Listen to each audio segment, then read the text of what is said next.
Welcome everyone to the second in our Monkeypox webinar series. My name is Barbara Wilgus with the STD HIV Prevention Training Center at Johns Hopkins.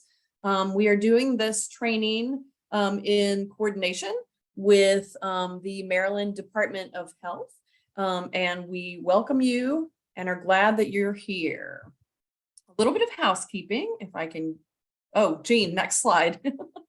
If I can figure out how to get my slides forward. A little housekeeping, your Zoom registration, which is how you entered, that's your registration for the day. This is how we are signing in and how we will take attendance. If you are using a different email for Zoom than the one with which you use to register for the course, please email Bambi Hamby at mhamby1@jhmi.edu with this information. Similarly, if you're watching in a group, please email Bambi the names of all watchers in your group. So for CE credit, each individual person needs to have attended and registered for the course. This course is in a webinar format, so you do not have access as attendees to your camera and mic. However, if you have a general comment or technical question like we're trying to work through right now, please enter it in the chat box below. If you have a question for our speaker, please enter it in the Q&A box below. We do anticipate having time for Q&A at the end. These webinars are being recorded, and recordings will be accessible via the Maryland Department of Health MPX webpage under the section Information for Clinicians. Next slide. To receive CE credit, you must be registered for this course via NNPTC. You must be here attending the live and interactive viewing of the course. We are again taking attendance via the Zoom, via your name and email on Zoom. Unfortunately, viewing the archive recording does not qualify for CE. Once the webinar is ended, we will mark those that have attended as completed and will email all registered participants who completed the training instructions for how to get your CE credits following the course completion. This will go to the email address with which you registered via NNPTC. You will have 30 days to go to the CDC website. This is where we get our continuing education and to get your CE certificate. So 30 days from today. And continuing education credits are only offered for the live and interactive viewing of this webinar. Next slide. So a word about the NNPTC. So many of you may be coming from Maryland, but many of you may be coming from other states as well. We are one of 8 regional training centers within the national network of STD clinical prevention training centers. You can see the map here, and we are the states in teal, but if you happen to be whatever state or territory you're in, there is a regional training center for you, providing training and technical assistance to providers in our geographical catchment areas. Next slide. One of the national offerings that we have is with the stdccn.org. This is a wonderful free resource for clinicians and providers. If you have a consult, a technical consult or an STD related question, you can send it to stdccn.org. You ask your question. It'll be sent to a subject matter expert in your area, and you can expect a response between 1 to 5 business days, depending on urgency. So this is a wonderful resource. We do have now MPX added to the subject matter, so that can be routed easily. Next slide.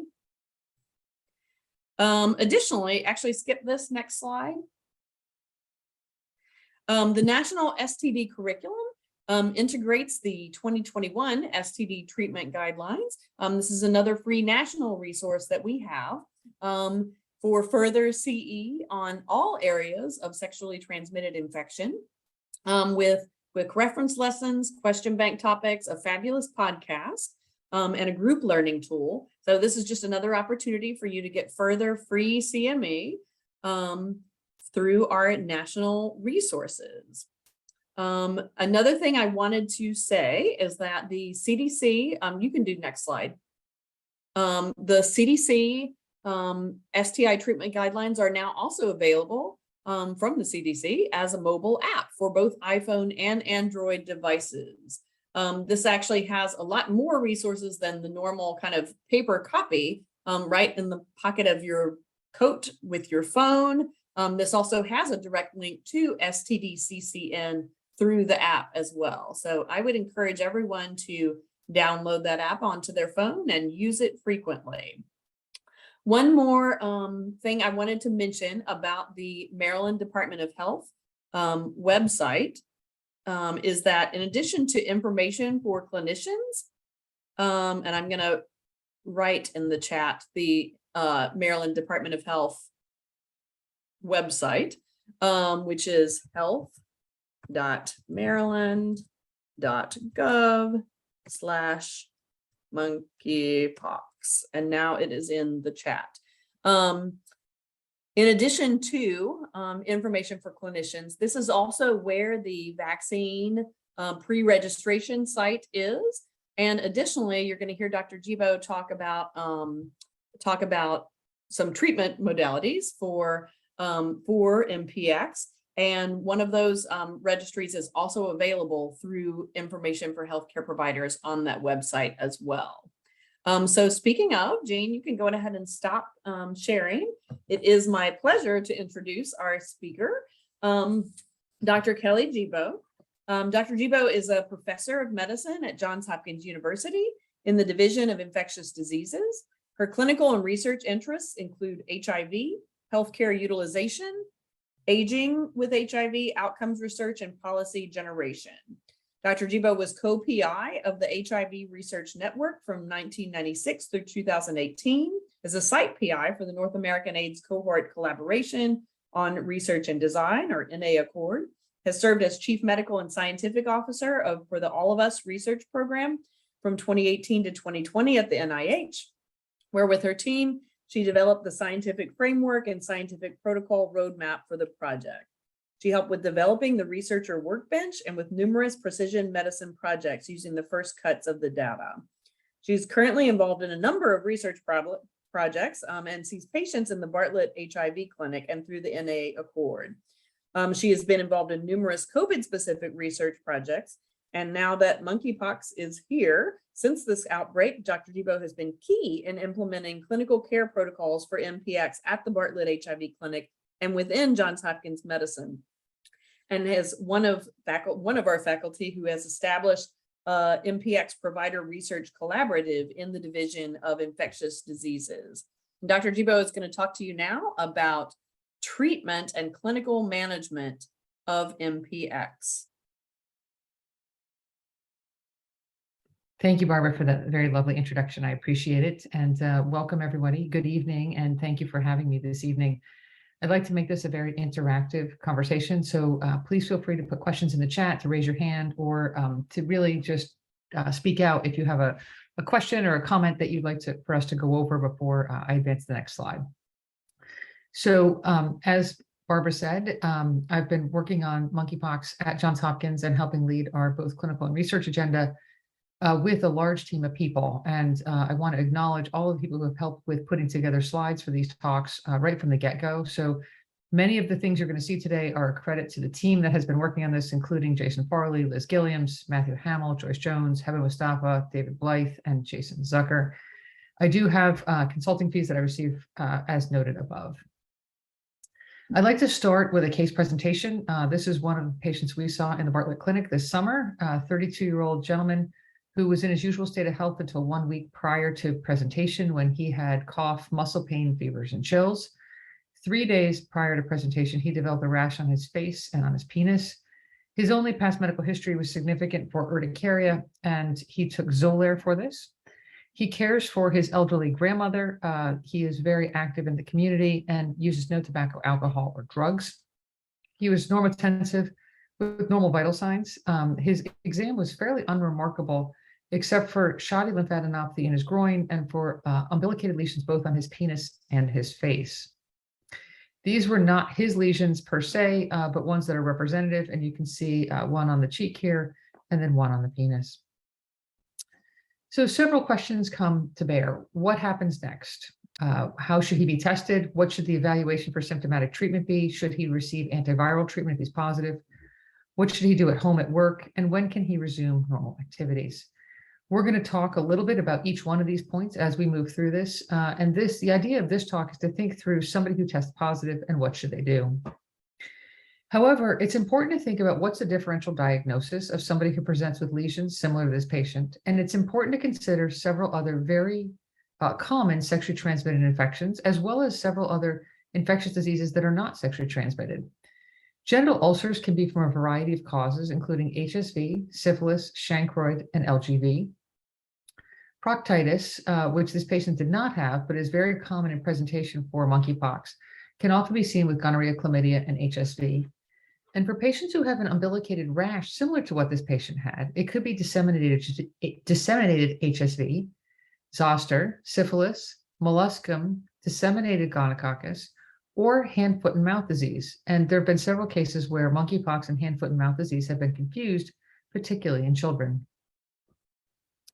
There have been 4 recent large case series on monkeypox presentation in a variety of countries, and I'm going to compare and contrast these 4 studies, which I think highlights how monkeypox is presented in 2022. The first was a Spanish study. This is in the left column that was published in the Lancet. The next was a large study from London that was in the BMJ, a 16-country collaborative that was put together by Chloe Orkin and others. It was in the New England Journal. And then a US MMWR publication that was on close to 1,200 cases in the US. And what you can see from the top row is that the overwhelming majority of patients in all of these studies were men. There were a few transgender patients in the MMWR and in the New England Journal paper, but in general, they were almost exclusively all men.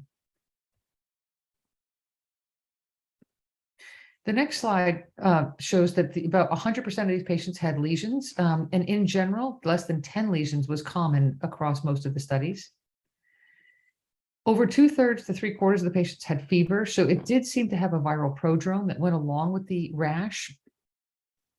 And you can see that almost 1/4 of patients had rectal pain. So a very common presentation for monkeypox is rectal pain, rectal ulcer, or tenesmus. This doesn't seem like something you would normally think of, and we're encouraging providers to think about monkeypox when patients present with these symptoms. In addition, unlike monkeypox presentation in Africa, we've seen about 1/2 to 3/4 of patients having lesions on their genitals, with about 1/4 having issues related to their anal or perianal area. And about 57% here had it on their trunk, and about another 1/4 had perioral lesions. So this is very different than what has been seen in previously reported cases in Africa, West and Central Africa. And one of the other things that has been rather informative is that there's been significant asymptomatic infection. So there's 2 studies I present here, one that was published in Nature Medicine in Belgium. The other was from asymptomatic men who were presenting for generalized STI screening who were asymptomatic in France. And what you can see is that there's a significant positivity rate in men who were presenting for totally a normal exam. So 6.5% of men in this study who had no symptoms were actually positive for monkeypox.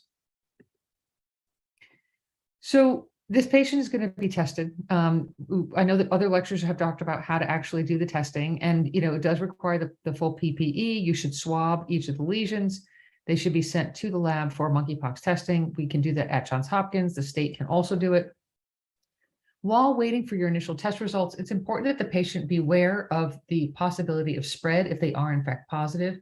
And we ask them to isolate at home. If they're living with others, we ask them to isolate in a separate room, realizing this may be challenging, particularly in our case of a patient who is caring for his elderly grandmother. We recommend that they wear a mask when around other household members. Avoid contact with pets and animals, and this is because there have been reports of human to animal transmission. If the rash persists, to cover lesions and continue to wear their mask, encouraging themselves and their household members to use hand hygiene when touching contaminated items, such as in the sink or in the bathroom, anything that might be in the kitchen. Avoid sharing bedding, sheets, towels, and clothing, and to wash the clothing separately. It can be washed in normal washers. It does not require additional hot water or bleach. Do not share dishes or utensils, and to clean all contaminated surfaces with household cleaners. So this patient did have a positive test. And so the question is now what has to happen? The most important thing is to encourage patients and tell them that almost everybody recovers without complications. It's also important to notice that there's several different types of supportive care, and we're going to talk about what that looks like.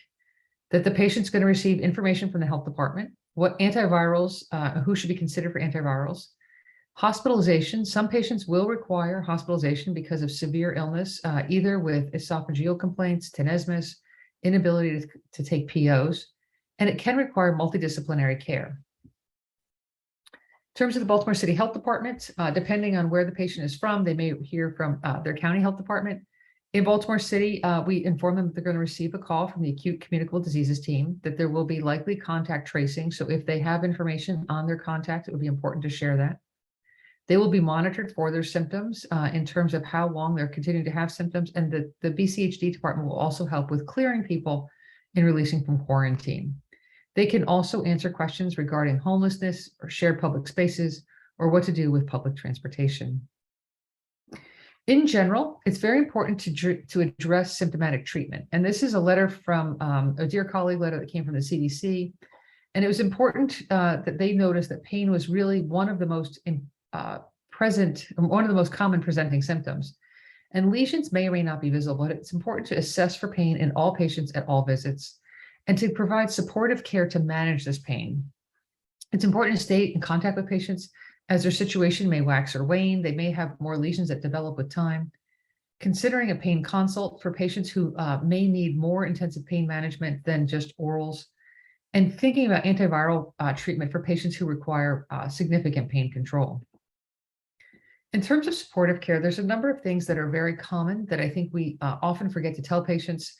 And I think it's important to think about where the lesions are. So in terms of oral lesions, many of you who have done HIV care in the past, when we had erosive esophagitis we used to take care of, know about magic mouthwash. This is a combination of Maalox and Benadryl and lidocaine, topical lidocaine, which can help with relieving topical symptoms. Saltwater gargles can also be very useful for relieving pain in the esophageal region. And then viscous lidocaine, which can help with coating the esophagus. In terms of rectal pain, it's important to remind patients that stool softeners are helpful. Sitz baths can be very useful for reducing inflammation, and topical lidocaine can also help with pain.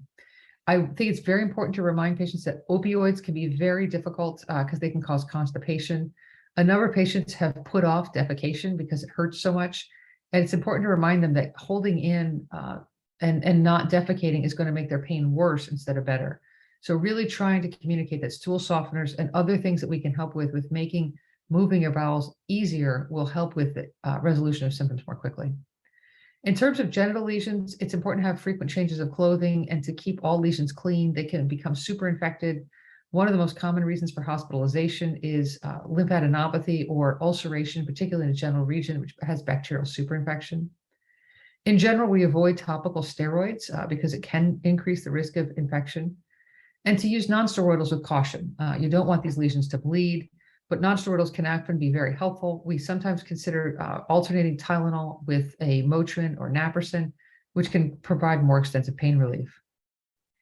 In terms of antivirals, there are several different types of antivirals that can be used for the treatment of monkeypox. Cidofovir and brincidofovir are ones that have been used early in the pandemic or early in the outbreak, but have had significant toxicity. Tecovirimat is one of the drugs that's being used most commonly now. Trifluridine can be used for ocular combinations. And other things to consider are vaccinia immunoglobulin. We have a patient from Bayview who's currently using this. We've had several inpatients who have also had this. We've been able to get it very easily from the CDC. And I would consider, if you have any patient you're thinking about this on, to get an infectious diseases consult. So brincidofovir, this is data that was reported from England, where they used this in 3 patients. And what you can see is they actually had pretty significant elevations of their aminotransferases, actually requiring that all 3 patients stop therapy prior to the resolution of the rash. It was one of those things that has made us be very careful about brincidofovir. So we're not currently using this as a first-line therapy. However, it has been used for several patients for salvage. Tecovirimat is another drug that is currently being explored. It's available through the CDC through an EAIND. Joyce Jones has the IRB approval at Johns Hopkins to actually be able to do this, and a number of us are on that IRB to be able to give the drug. It can be given orally or intravenously for 14 days. We recommend that patients take it 30 minutes after a full meal with moderate fat. One of my patients said it was the only time he's ever been told to eat bacon before he took his medications. But we have relatively limited efficacy data. More data is accumulating as it's been rolled out across the United States. But when it started, we had very little data to move forward on. This was a patient that was also in that UK study who actually started tecovirimat. And what you can see actually is that as soon as they started the drug, which is the blue dots here, or the blue X's, there was no new lesions that developed, and actually cleared it from their other sources pretty quickly in terms of blood, upper respiratory tract, and urine. So this one patient who was treated had reduced viral shedding and no new lesions after starting. And there's now been a number of reports of tolerability, both in the MMWR, as well as some data that was recently published in the New England Journal, suggesting that in general, tecovirimat has been well studied, or has been well tolerated. It's currently being studied. There's an ongoing trial that's going to be launched at Johns Hopkins that is currently up and running at a number of sites by the ACTG, where patients are being randomized 2-to-1 to tecovirimat versus placebo. In terms of antiviral therapy, some people wonder who should be treated, and we aren't treating everybody, but there are certain patient populations to be considered when you're thinking about antivirals. Anybody who has severe illness that has hospitalization or sepsis or viremia should be considered.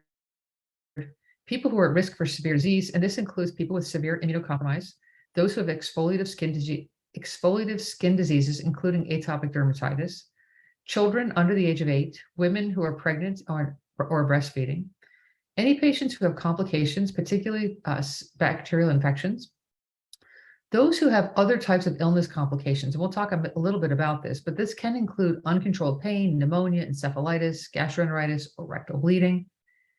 And then finally, any patients who have lesions within an anatomic site that might constitute a special hazard. And we think about this specifically for our mucosal sites, oral, eye, anus, urethra, all of which are lesions. If I had a patient who had lesions in those areas, that I would really be thinking about treating them. In terms of complications, we have seen pretty extensive and erosive proctitis. It's not common, but it does occur. There have been a number of cases where patients have developed a lesion on their urethra or on the opening of the urethra, which has caused a urethritis. A number of patients have had lesions in their pharynx to have a significant pharyngitis. We've seen several cases of lymphadenopathy, which have actually resulted in ulcerative lymphadenopathy with bacterial superinfection. It's rare, but encephalitis can occur and has been a cause of death. And then finally, scarring. Thankfully, we haven't seen much of this. And as I mentioned, the number of lesions has been limited to roughly 10 per patient, but it is something that can occur and something that we should be aware of. So in terms of other overall advice I give patients, I remind them that we have both supportive and antiviral care if they need it. While it's important to separate themselves, it's important to maintain some social contact, whether through Zoom or phones, making sure that we stay in contact with the patients, but also making sure that they don't feel isolated themselves. Avoiding pets, as I discussed, it's important. We have had several cases where there's been reporting of human to animal transmission. Not to use contact lenses because there can be autoinfection into the eyes, which we try to avoid. And then one of the questions that comes up is, when can patients resume sexual activity? The WHO is currently recommending greater than 12 weeks after recovery. This is a long time. The CDC has a number of suggestions on their website in terms of how to have safe sex. It's important to consider this and to have honest conversations with patients, because many will want to engage in sexual behavior, which is important. But protecting themselves and their partners is one of the most important things we can help them be able to do. In terms of vaccines, I know there's going to be 2 lectures about this, but just wanted to at least briefly talk about it. There are 2 different vaccines that are currently available. Jynneos vaccine, which is what we're currently administering, is a live non-replicating vaccinia virus. It has 2 doses that are required 4 weeks apart. We generally consider somebody to be fully protected and fully vaccinated approximately 2 weeks after their last dose. We have no data on efficacy in the current outbreak. The overall numbers of monkeypox have come down pretty dramatically, and we think this is both because of behavioral changes by affected populations, as well as the administration of the vaccine. But we're working on learning about how effective the vaccine is in preventing disease.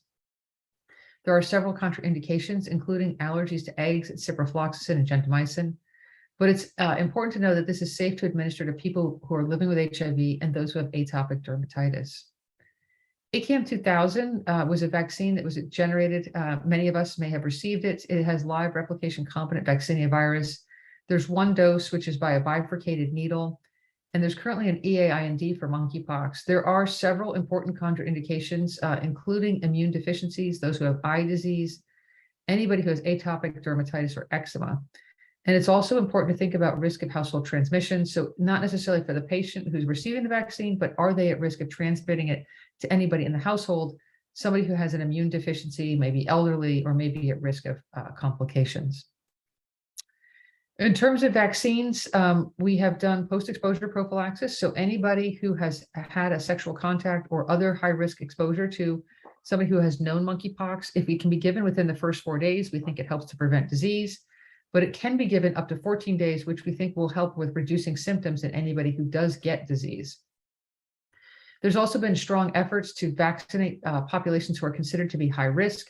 These include MSM who have multiple partners, commercial sex workers, research and lab workers, some healthcare response teams, and then some of our anti-terrorist authorities. One of the things I think is most important to think about is stigma and how our patients may be feeling.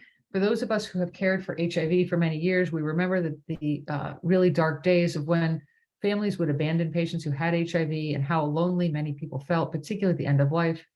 Thankfully, monkeypox is not a terminal disease, but I think many of the symptoms and the isolation people are feeling are reminiscent of the days of the early HIV epidemic. This article, which was in the New York Times early in August, talks about 7 patients who had monkeypox and the stigma that they felt that went along with it. It's worth reading if you have the chance to do so. I highlight one patient perspective, which I thought was really illustrative of what happens to our patients when they come in or when they call. This patient presented to their doctor, who urged him to contact his primary care doctor, who told him to call the Department of Health, who told him to go to the emergency room. And then when he pushed back, he was suggested to go to his local clinic. When he arrived there, the doctors and nurses were waiting for him in full PPE, much as they should be doing, but you can imagine it feels a little bit like the Twilight Zone. He was very scared and he was a little baffled. The patient felt that the providers didn't know exactly what they were doing and that they were standing in the doorway talking to him from a distance. You know, they had sort of like the COVID gear where we were wearing the gowns, the gloves, the helmets. All of the PPE that we use to protect ourselves can be very intimidating to patients. And I think that monkeypox has triggered painful memories for a lot of our patients who grew up or who experienced HIV or who have seen things from COVID. And many of our patients want to be touched. They want to feel like we care about them, and we can do so safely. It's important to be safe when we do this to reduce the risk of transmission to ourselves and to others. But it's important for patients to feel that they are cared for in a comprehensive way that shows empathy and reduces the stigma that they're feeling that goes along with this disease. So in summary, the case presentation, the update, the patient was treated with tecovirimat and he was back to most of his normal activities. His rash resolved within 3 weeks and his family member was vaccinated. Of note, he did not come out to his family or to his employer, neither of which knew his status. And I think this was really challenging for him. It's important for us to think about patients who want to go to work, who feel that they need to either for financial reasons or not disclosing, and how they can do so safely. It was also important for this patient to disclose to his family that he had a rash and that he needed to have them take care of his grandmother so that he wouldn't make her high risk. But it was also, he wanted to maintain his privacy and not disclosing that he had monkeypox. So it was a delicate balance for him to walk. And one of the things I think we need to think through with patients as they're getting this diagnosis in terms of how to reduce stigma to themselves at work or at home when they might not be out to their families in terms of some of their risk factors. So in conclusion, monkeypox is not presenting classically as it had. It's presenting more commonly in STI clinics, to HIV providers, and in emergency departments. We are currently seeing the most number of cases in the Bartlett Clinic and in the emergency department at Johns Hopkins. It looks like many other sexually transmitted infections. So the history and physical are very important in the differential, but it's better to test for monkeypox than to wonder if they have it. It's important to do concomitant STI screening. So we're doing syphilis, gonorrhea, chlamydia, and HIV testing from all 3 sites. I think it's very important for those who you don't know have HIV to offer HIV testing because they are traveling together. Supportive care is common and very important for most patients. This will probably be all they need, but for those who need it, antivirals are available, and it's important to think about this. And multidisciplinary care is essential. This requires nurses, social workers, and lots of subspecialists. We've worked with our general surgeons when we've had anal rectal disease. We've worked with our urologist when we've had urethritis, and our gastroenterologist as we've had patients who have esophagitis. I think one of the other things to think about is pain management. So for patients who are hospitalized, it's important to think about what are the best ways to maintain pain control to try to reduce the burdens on our patients. There are many things we still don't know. Does previous ACAM 2000 vaccine confer protection? Does the Jynneos vaccine confer protection against current monkeypox? Does tecovirimat improve outcomes or reduce the number of lesions?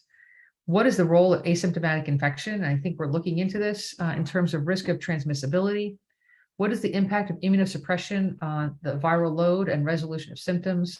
What is scarring going to look like in various different populations? When is it safe to go back to work or resume sexual activity? And is there persistence in genital fluids? So how long should patients be using condoms or other types of barrier protection? I have attached a number of resources. I know that the health department is on the line, and I have put this up at their request in terms of how to be able to offer tecovirimat to your patients. And I'd be happy to wait to see if there's any comments on this.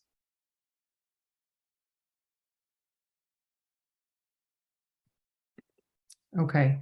Well, also available are some additional resources from the Department of Health, the BCHD, and I can't say enough about how helpful they've been to our patients, as well as Baltimore County and other counties throughout the state. The CDC email is very responsive. They have been incredibly helpful for some of our very complicated cases, and encouraging your patients to register for vaccines. They are far more plentiful than they were early on in the outbreak. And so we encourage patients to register on several different websites, but I have heard that they've been able to get vaccine much more easily than they were earlier on. I just want to acknowledge our patients who have graciously shared their stories and samples with us as we're collecting and trying to learn about this, our compassionate and dedicated clinicians and research collaborators who have worked with us, and as I mentioned at the get-go, the very thoughtful investigators who have shared their stories and slides with me to make this presentation. I would be happy to entertain any questions and appreciate your attention. Thank you. Thank you so much. And we do have a question in here, and I do want to encourage everyone to put your questions in the Q&A section. I figured out all of my technical issues, I hope now. So the first question is, do community providers, including Johns Hopkins, have the ability to bill for administering MPX vaccine? What are other barriers to folding vaccination into sexual health services, especially for patients living with HIV? So that's a really good question. We at Hopkins are not administering the vaccine. We've been referring patients into the health department and other locations to do that. But one of the things I think is important to think about is many patients don't want to go to traditional sexually transmitted infection clinics or other places where they might be disclosed as being gay or bisexual or having high-risk behaviors. So the CDC has had a really strong program to increase vaccine administration into some high-risk communities, whether they're in ballrooms or in bars or other places where patients may be known to be circulating where they're at high risk, and they won't have to disclose their particular status. So that's been a concern, particularly in some of our patients who have HIV, who didn't want to be seen in HIV clinics, but also for patients who are concerned about disclosing some behaviors that their family or friends might not know about. It's a really good question. Thank you. Have there been issues with, or not issues, have there been challenges with anything with billing? I kind of assume, I mean, I guess in the early days of, 5 months ago or however many few months ago, like specimens were, not in-house, but then they are, but I would think it would be just like any other kind of specimen. I don't know. I personally haven't had any issues with billing. I will say that we're doing it at Hopkins, which has, very generous programs for patients who don't have insurance to be able to get their care. In terms of reimbursement for the monkeypox vaccine, I don't know of any specific programs for that, other than the CDC programs to launch vaccine programs where they're working with public health departments and other groups providing care to high-risk populations. Yeah, I wasn't sure if there was just anything with treatment or visits or anything, but I would think it would be like any other kind of acute visit. So tecovirimat is being given, Is and EUA, yeah. yes, it's an EAIND. So that's actually been helpful for patients who are needing it to be able to get it. And the CDC has been very cooperative in helping with distributing that to make sure that we have adequate supply. Great. And this is a question that while others are thinking or wanting to type in their Q&A, this is one that was asked, well, it was asked by me during the national webinar yesterday, and then I asked it to Dr. Hamill yesterday evening, same thing. So now that we're kind of at this point, whatever this point may be in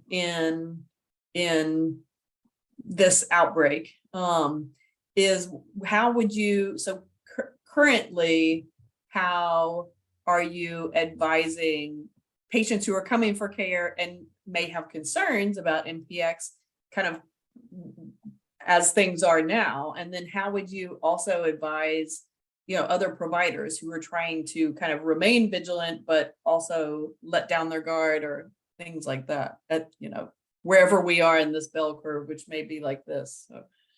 So I actually was putting together slides for a different monkeypox talk I'm giving tomorrow, and I just pulled up the latest CDC slides, and it really has gone down very dramatically. And as I mentioned, I think part of that is because of some very thoughtful messaging to try to help reduce risky behavior from a number of populations, and I think that that's been very useful.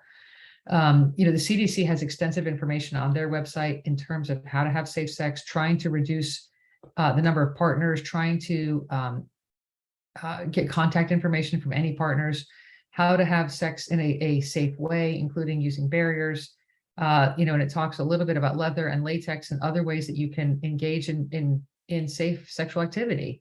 And I think that that's an important message. We're not encouraging patients to be abstinent. That's not a feasible solution to this. If patients have concerning lesions, or if their partner does, that they should refrain from sexual activity during that time or engage in separate sexual activity. There's a number of suggestions on the website on how to do that. I think the other thing for providers is to not be fooled, because it's still out there. And so while we're seeing asymptomatic shedding in the rectum, it suggests that this is probably still circulating. And while we saw a large bolus of these infections this summer, probably after some of the Pride events that happened in Europe and then coming back to the United States and then going globally, I think that this is not going away. And so maintaining a vigilance is important. So if we saw a patient yesterday who had, pustules, and it turned out to be something different, but I think, it was important for us to think about whether that was what was going on and to be tested. And there's very little harm in sending the test and having a negative result. It's a much greater risk if you have a patient who doesn't get tested because you haven't thought of it. And do you feel like your bar for deciding to treat with tecovirimat has, I guess, lowered? Meaning, like, are you more likely to kind of start tecovirimat kind of earlier in? I've talked to other providers that kind of have said that as well, that they kind of have a lower bar to deciding to treat with TPOXX. I think it was hard to get initially, and now it's a lot easier to get. And I think we've gotten more experience with knowing that it's safe and we know how to administer the drug. So in general, I feel better about doing it. And I've also seen that patients seem to resolve more quickly, right? I don't know what the natural resolution is, but people who are getting it seem to have fewer lesions and also seem to be resolving more quickly. And I think patients are keen to do anything they can to try to get out of isolation more quickly. And so if they can get back to their normal lifestyle, be able to engage in their employment, be able to engage with their families, I think that that's a win-win for everybody. And now that we have a little more data, both on the tolerability as well as the safety, I think that that's been helpful in getting providers more reassured. All right, any other, since I'm just sitting here asking all the questions, how about if our participants, anyone else have a question for Dr. Givo?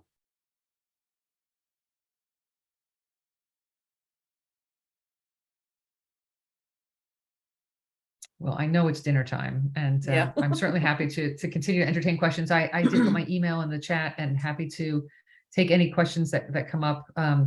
I know that this is an important topic, and thankfully numbers are down. I'm hopeful that that will stay that way. But I wouldn't be surprised if things continue to go up, as we have some like little wavelets of this with time. I actually just saw a question. Oh, what is the link for safe sex on the CDC website? Oh, I'm going to assume it's probably the entire like monkeypox section. They have several graphics and things like that. they Resources do. all through there. And if Um, you go to cdc.gov, COVID is one big box and monkeypox is the other big box. It's the first thing you see when you get to their website. so I'll put it in the chat here. Just so everybody can have it. But it's actually very helpful. And I think it's important to, as a harm reduction, that to think that people are going to be abstinent is not feasible. And how can we help patients to have safe sex in a way that's going to reduce their risk to themselves and to their partners?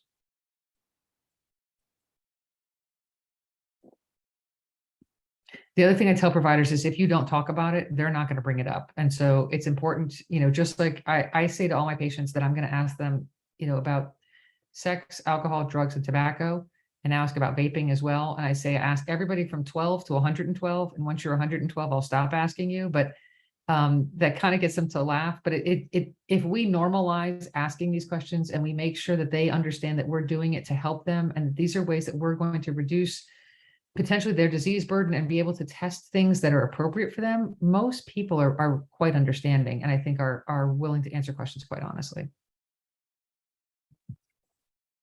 I agree. And Elizabeth Lebo is putting several resources from Maryland Department of Health into the chat. So there are other resources there as well. Thank you, Elizabeth. That's great. To help you. How is surveillance being conducted currently?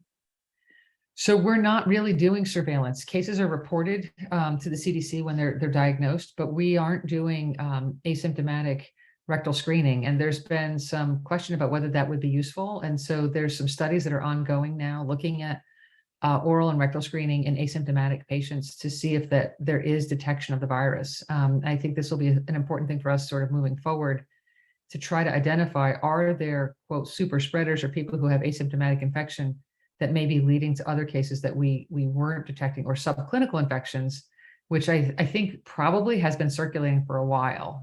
While this outbreak occurred in the summer in pretty dramatic fashion, my guess is that this has been happening under our noses for quite some time.